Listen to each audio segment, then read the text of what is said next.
Okay, so daily reading May 1st down to May 7. This is a general reading. A daily reading 3375, 3376, and 3377. Yung mga baguhan, ito yung pang-araw-araw.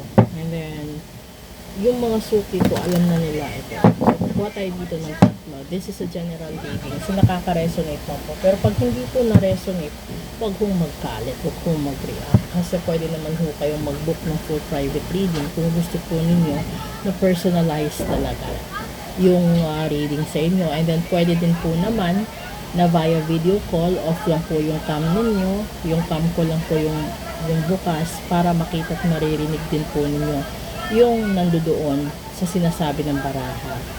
Uulitin ko po, kung ano yung nilalabas ng baraha, yun po yung totoo. Minsan nga lang, may mga tao na hindi tanggap, pero hindi nila tanggap yung nakikita sa baraha, pero yung totoo po, yun na yun.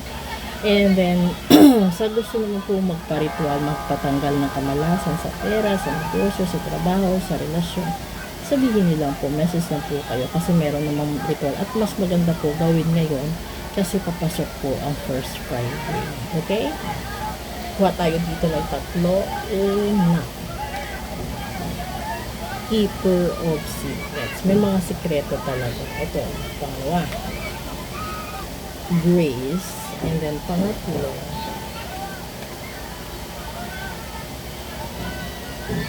Humpback Whale. Singer. Ngayon, dito natin titignan. Kasi pag sinabing links, Keeper of Secrets, may mga tao, kalimitan dito nang gagaling lahat ng problema. Kasi naman, ito yung panahon na parang busy ka.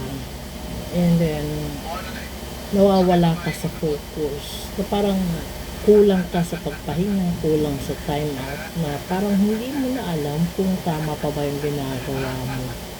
Kung may katuturan pa ba ang lahat. Diba? Kasi minsan, nakafocus tayo dito sa hinihingi nating grasya sa Diyos. Na nakalimutan natin magpahinga, nakalimutan natin mag-time out, masyado kayong workaholic. Ito din yung panahon na nagkakaroon ng pagkakataon yung demonyo, nagawan ka ng mali, or turuan ka, or ilihis ka. Ito, atulad na lang sinabi ko sa inyo. Diba?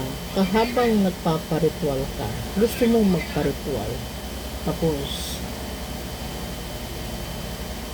para ang dami nang pumapasok sa isipan mo, ang daming duda, ang daming kaba, ang daming takot, hanggang sa dumating na talagang ayaw mo na kasi gumagawa ng paraan yung demonyo na hindi mo matuloy, hindi mo matapos, hindi mo magawa. Bakit?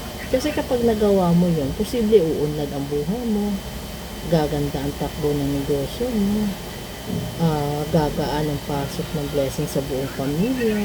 Ang daming factors. Kaya niya pinipigilan at sinisira ang focus mo para puro ka lang umpisa, wala kang natatapos. Puro ka lang umpisa and then mabibigo ka, magsasayang ka ng oras, panahon, pagkakataon. Kung sa relasyon ganun din, magsasayang ka lang din ng emosyon mo doon, magsasayang ka lang ng investments mo doon, and then di mo rin matatapos, hindi mo rin ma-enjoy. Ito yung buhay na ganito is nasabi niya. So, para wala kang pagsisisihan, kung ano yung nasimulan mo, tapusin. Kung meron ka man sigurong pinagdadaan ng trials ngayon, hindi ibig sabihin sumuko ka. Ipahinga mo lang. Tsaka mo balikan pag hindi ka napagod. Kasi dito pumapasok yung exhaustion. Ito yung punto na pagod ka, hirap ka, yung pressure ka. Kapag nakaramdam ka ng ganun, ipahinga mo, pag-isipan mo mabuti, bago mo desisyonan. Kasi minsan sa buhay natin, kapag bigla kang nag-desisyon, pagsisisihan mo din. kapag bigla kang gumawa ng hakbang na hindi mo alam, nasa tamang daan ka na pala, inilihis ka lang. So kung nasa punto ka na gusto mong magpa-reading, gusto mong magpa-ritual, gawin mo. Huwag mong i-atras. Kasi ibig sabihin, inuudyok ka ni universe na ipagawa mo. Kaso nga lang, may demonyo na nagsasabi wag. So, pag-isipan nyo, ito yung ibig sabihin dito sa healthy reading. Lalo-lalo na po papasok yung Mayo 1, which happens to be first Friday mamaya, hating gabi. So, kapag dumaan ito sa F14 mo, ibig sabihin, meron kang dapat ayusin sa buhay mo at aksyonan mo agad-agad. Huwag kang magsayang ng panahon dahil minsan, dadaan 7 oras, 7 araw, 7 linggo. Lahat ng nakikita mo sa reading, mangyayari. At, manghihinayang ka. Okay? So, proceed tayo sa special episode natin. Maraming salamat po. Message lang po kayo kung gusto niyo magpa-ritual, magpa-cleansing, etc.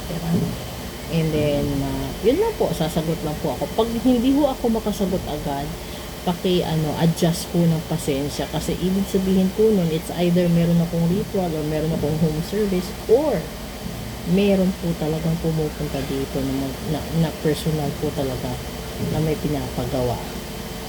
Okay? Maraming salamat po. Proceed tayo ng special episode. Thank you.